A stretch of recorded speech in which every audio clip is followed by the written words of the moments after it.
আমরা তাহলে কেন মিলিত হয়েছি সিয়াম বলো তো?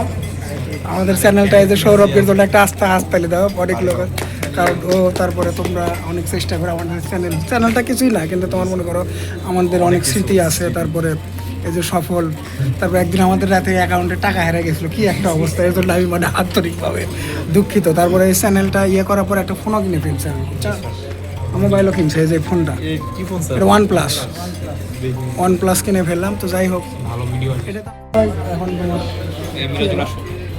আসে না কেন, এই গোল হয়ে গেল কেন? এই গোল মানে কি তাহলে? আর এটা তাহলে এটা কেমন কি?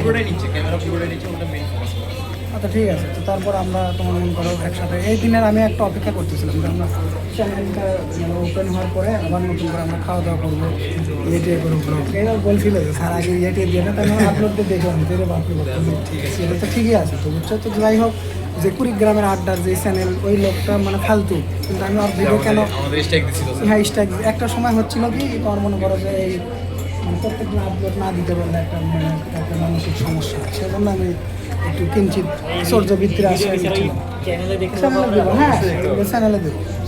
তারপরে তোমার কি করে বলে যে সৌরভের যে ফ্রেন্ডরা, তাদের নাম কি জানো? ওদের নাম মেনশন করে আরিফ, আর হচ্ছে ওর পরিচিত একজন নাম রাকিব।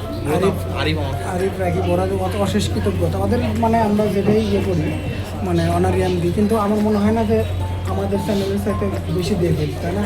ওরা অনেক কমে আমাদের ব্যবস্থা করেছে, দেখছে যে প্রথমে ভাবছে যে এতগুলো সাবস্ক্রাইবার, এতগুলো ভিডিও নিশ্চয়ই অনেক সার্ভ পরে দেখে সাবস্ক্রাইবার নেয়, টাকা পয়সাটা একটা কম কিন্তু তোমার যা দেওয়া হয়েছে তার সাথে দুটো একটা শূন্য বেশি নেয়, তাই না? এরকম একটা 100 না 200 বেশি নেয়। তো যাই হোক, সমস্যা নাই। তো আমাদের যেটা আসতে পারছি তাহলে এই সময় সিয়াম, ঠিক আছে, ভালো থাকো। আবার আমরা ঘুরতে উঠলে আবার মিলিত হবে, এবং এটাই আমার চ্যানেলে আবার দেখবো, কারণ দেখার পরে না, এখন তোমার কথা হচ্ছে কি ততদিন যদি থাকি তাহলে একটা বিষয় থাকে, দেখা যাক, আল্লাহ ভরসা, ঠিক আছে।